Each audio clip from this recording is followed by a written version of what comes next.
Them nice men at Collin Appleyard in Yorkshire have given us something else to play with. Now, maybe you can't decide what type of bike to buy. A sports bike, a tourer, a trail bike, or even a commuter. Now, there are plenty of bikes that claim to have that all-round ability. You need a bike that does a bit of everything, but there are not many others on the market that has the same mixture of looks as this to go with that ability. This is Yamaha's TDM850, the bike that really doesn't know what it wants to be. The seat and the back end is very sports bike-like. The high handlebars and the high riding position gives a kind of big trail bike feel. It's got a smart-looking bug-eyed half fairing and a big thumpy 850cc twin engine. In fact, you might just recognise the engine. Indeed, it's the same as Yamaha using their TRX 850. It's a parallel twin engine, double overhead cam, liquid cooled, driving a 5-speed gearbox. That produces around 78 brake horsepower and gives a top speed of 134 miles per hour. Now, the TDM certainly doesn't look like anything else on the road. So if you fancy something a little bit different, then one of these is well worth a test ride.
Well, the TDM is a fantastic all-rounder in the true sense of the word. It really, there's not much it can't do.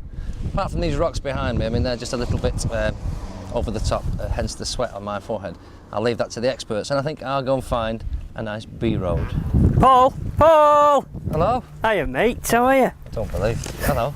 You all right? Hey, fancy meeting you here. What are you doing up here? Well, this is my practice ground, isn't it, for my trials? You drive up them rocks, don't you? Yeah. Made for it. Sweating. And that's what you've been doing on this TDM? I've been trying, but it's a bit impossible, really. No, but not quite the right bike. It's brilliant. What do you think of it? Yeah, it's good? Fantastic. It's absolutely brilliant. But looks nice. Tell you what it's great at, long distance stuff, sustained travel, it's really, really good. But the only thing it's missing, really, is luggage. Now, you're the man for luggage, aren't you? Oh, aye. So well, you can put anything on that. You can put hard stuff, soft stuff, the lot. So, our luggage set on the back of that, a full set. Give it, do a full wing rack, all the necessary fittings, and a couple of 36-litre cases either side. That'll take some serious carrying capacity. Absolutely. And you can go places on that. That works out like sort of in the region of about 380 quid. And if you don't want to spend that sort of money, I believe Baglux even make a tank harness that goes over the tank to protect it, stop it scratching. Stick a bag on there, I reckon you can get that for probably about 180, 170 pounds, the whole package, bag and everything. I'll tell you one thing now, talking about travelling, luggage and kitting yourself out for the long journey. It's good on a motorway, this. Excellent, sustained, high-speed travel, no problem. But the screen is not exactly that tall.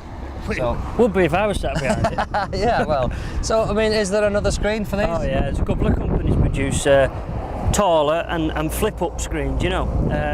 You pick up a flip-up screen for that, a clear one for around £35, and a tinted or a coloured one.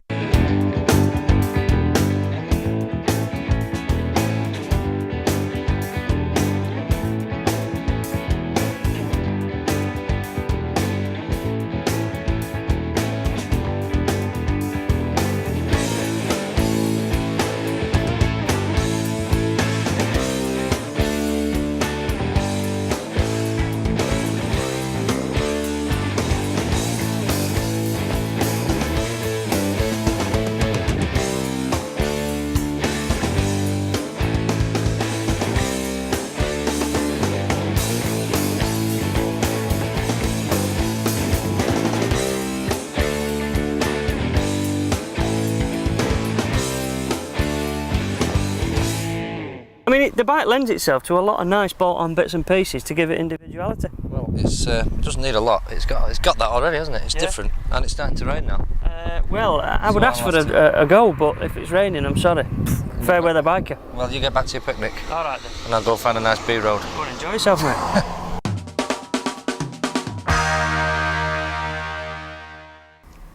When we first came up with the idea for Uncle Jeff's workshop, Jeff was all for donning a mortarboard, wielding a cane towards a blackboard, as long as I was to wear the gym slip and suspenders. You can see how pleased I was about that. But no, today's workshop is not about gym slip and suspenders, it is about suspension and steering. What a link! Diane, now behave, you're enjoying yourself far too much. You must have gone back to your school days. Mind you, it wasn't too long ago, was it? Oh, thank you, Jeff. And I've never mentioned suspenders, it was always suspension. I'm not like that, folks. Anyway, listen up. Front end here, right? Here we are again. Front fork assembly. Yokes. Nothing corny from you, thanks very much. Fork yokes, top and bottom yokes on this. Can't see them too well. Again, that's a problem that we've got. But important thing to check here with your steering, get the front wheel off the deck, get a support under the engine, and just try the steering side to side. You have a little feel of that. Oh, I'd like to have a feel of that, with pleasure. Yeah. Nice and smooth? No notchiness? No notchiness. Well, that's the thing to go for. With all the cables and hydraulics on it, you can often feel there's a bit of stiffness there, but it's the smoothness that you're after. Good. Yes, good girl. Now, moving away from here, so these are the yokes and the fork assembly. When you're checking the forks, the other thing to do, if you come down to the front of the bike, and I emphasise again, the front wheel's got to be well clear of the deck, as this just will not work. This is my tissue. I don't know how the hell I've got so dirty, and Diane's kept immaculate all the way through. My big troughs are clean, thank you. So you grab the bottom of the forks here, and just make sure the bike's sound, whatever you do, and properly supported. But just heave on the bottom of the forks there, and see if you can feel any rocking. And then if there's any rocking in the head bearings, you've got to get those adjusted. Now, Okay, is it better to be taking this to a professional, or is this something you can probably actually do so. yourself? I mean, you can do it, and again, I've played around with it. You find all bikes are pretty similar to this. There's a little cap on the top, a big nut underneath there. That's how you adjust the front headstock bearings. But it's not a thing to be done lightly. Again, you've got to know what you're doing. But that's the front fork assembly, top and bottom yokes, and Lovely. all the rest of it.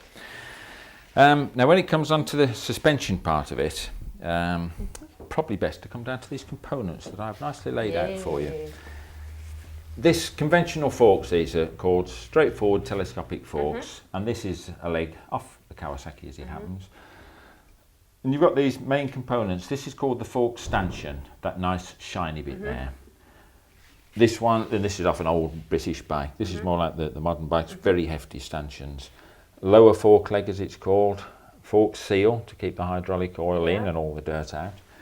This one, which looks similar, is in fact different because this is what's called an upside down fork leg, in that the stanchion is part of that bottom leg, and it works the other way round in effect. You've got that way up on that one.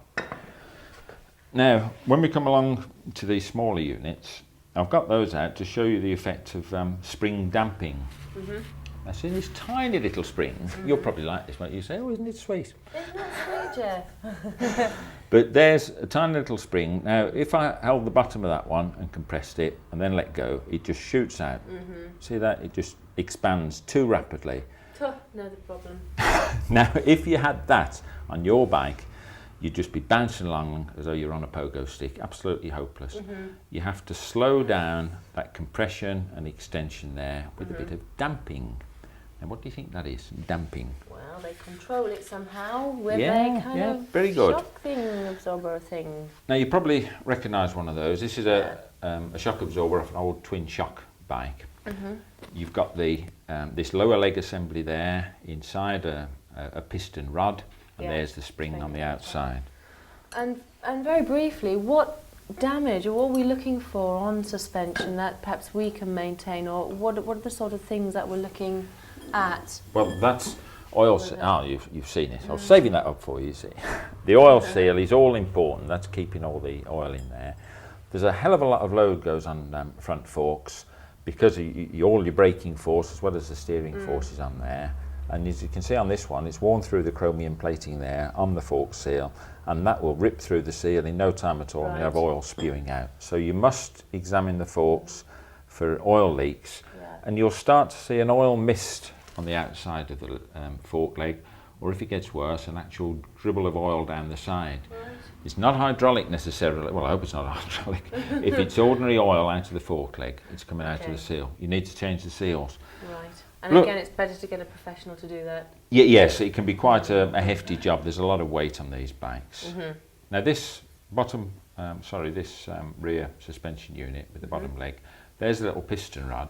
Now no spring on this, but if I try and press that one down, you can see what difficulty I'm having. It's a bullworker, bullmaster, plex of power, Jeff Stone. Listen, I should send in a report to your parent.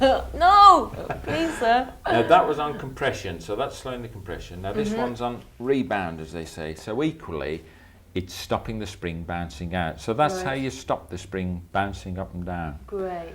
And then you can adjust them from the bottom. There's all sorts of adjustments that you get on suspension. That's fantastic. That's fantastic. That's all we've got time for today, though, Jeff. Yeah, well, that's about it on suspension. So, not to keep you in any further suspense. Oh, God. Or keep our audience in any further suspense. I think we'll have to keep them in that situation until next week. See you then. Bye.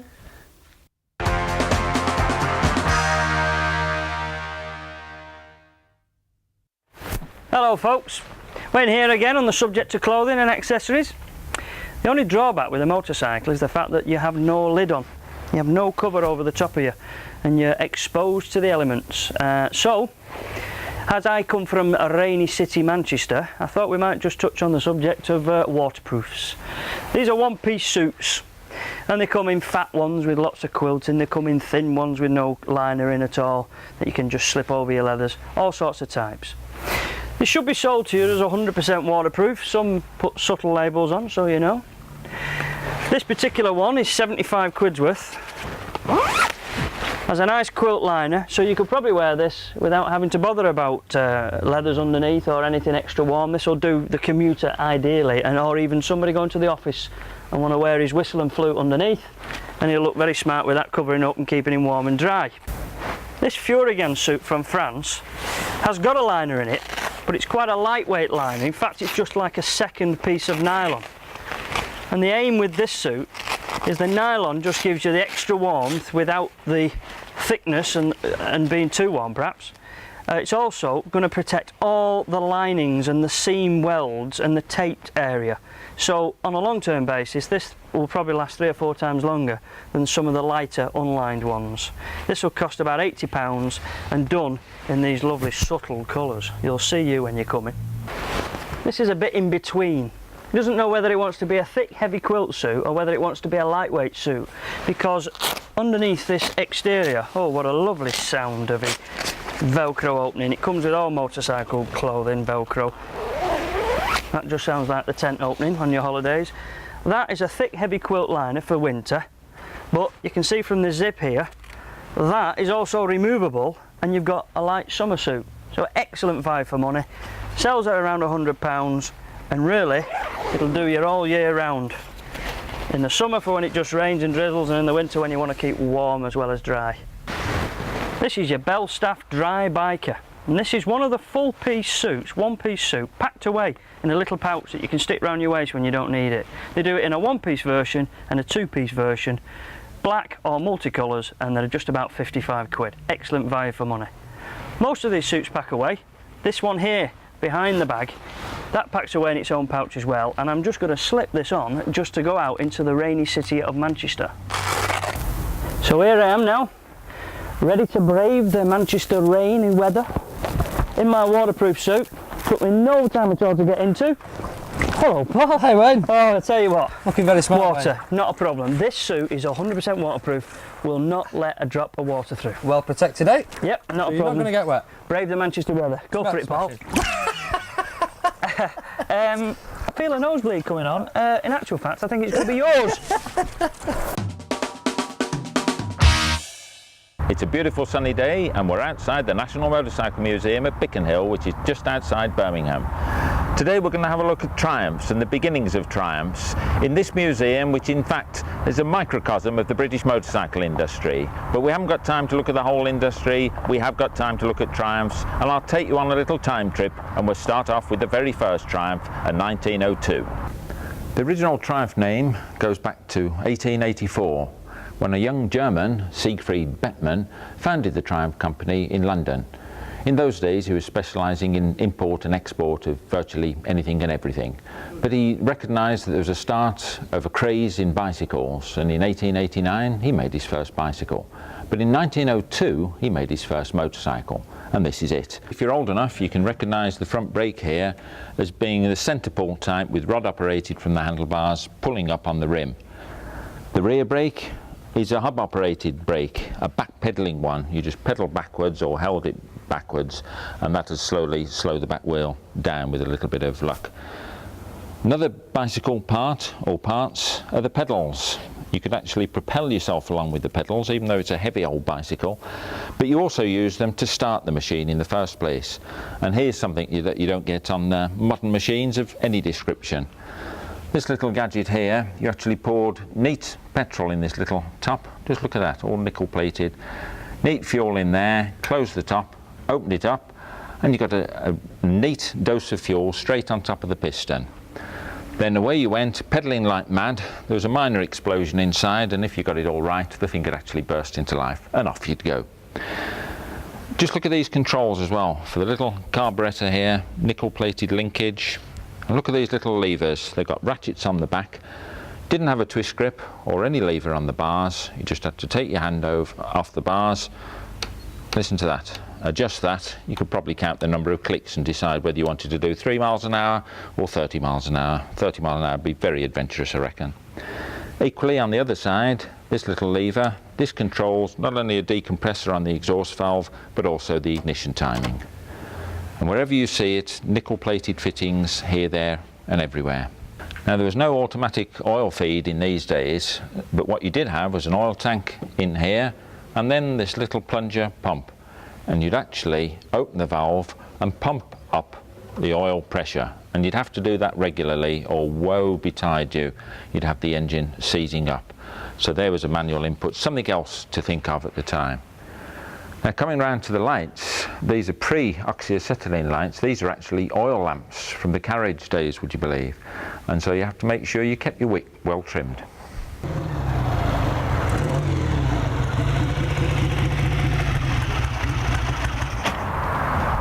Now Huey, here's the bike that started it all, 1937 Speed Twin, the very first prototype as I understand it. Yes, the registration looks familiar, CWK41. I think I remember seeing that very bike going down the production line at the Dale Street Works. Rumour has it that Edward Turner used to ride it, but I'm not so sure about that. But it makes a nice story anyway. It does, it makes a nice story, and of course, who can disprove it now? Because the thing is, with this one, being the first one, you owe your current occupation to the Speed Twin, don't you? Without it, there wouldn't have been the Bonnevilles, the Tiger 100s and all the rest of it. And I think we can all recognise within that engine is the components that were carried right through to the end. It all started here. And so the big difference with this one, all-iron engine? Yes, this is one of the early 6-stud motors as well. Later on, when we found that the cylinder base nuts were cracking and coming off at this point on the outside of the crankcase, it was decided that the cylinder barrel ought to be held on by another 2 additional 3/8 nuts and studs to keep it more secure. There were failures where actual crankcases broke and allowed the barrel to float up and down with the pistons, much to the concern of the rider. So production models, did they immediately start with the increased flange and No, there were quite a few that were in this format with the 6-stud fitting, which is what they were called. These are very, very sought after. There aren't many about at all. I think the natural progression was for people when they had these, if they wanted to use them for clubman's racing back in the pre-war days, they took this crankcase out and threw it over the hedge and fitted the later 1938 8-stud crankcase. So we better go looking in a few hedges then, do you think? Yes. I'm now joined at the National Motorcycle Museum by Collin Wall, who's the restoration manager for the museum. And behind me here is a Triumph 1923. Collin, this is basically a Model H used in the First World War, is it? Well, it was developed from Model H. It was actually, this was when Triumphs were trying to get a more sporting image, and they located the help of a very famous man at the time, Sir Henry Ricardo, that's correct, and he tuned the engine and converted it to an overhead valve, and this sports a 4-valve head, which was very new for the time. Yeah, unheard of really, wasn't it? Of course, yeah. Yes. And his name was actually put to it, and so this was known as the Triumph Ricardo, and had a famous nickname as the Triumph Ricky. Right. So would that have been like the sort of Bonneville of its time then? It would have been the Bonneville of the mid-20s, yes. Yeah. Something for all the lads to yes, have. Yeah. Yes. Yeah. Something else with this that was very new for its time, it actually had electric lighting. Yes. The electric lighting would have only been introduced maybe 2 years earlier in this machine, and for a machine to support electric lighting would cost quite a fair amount of money as compared to the acetylene lighting. This one has got the very ornate dynamo, very expensive unit for the day, and with a battery fitted at the rear.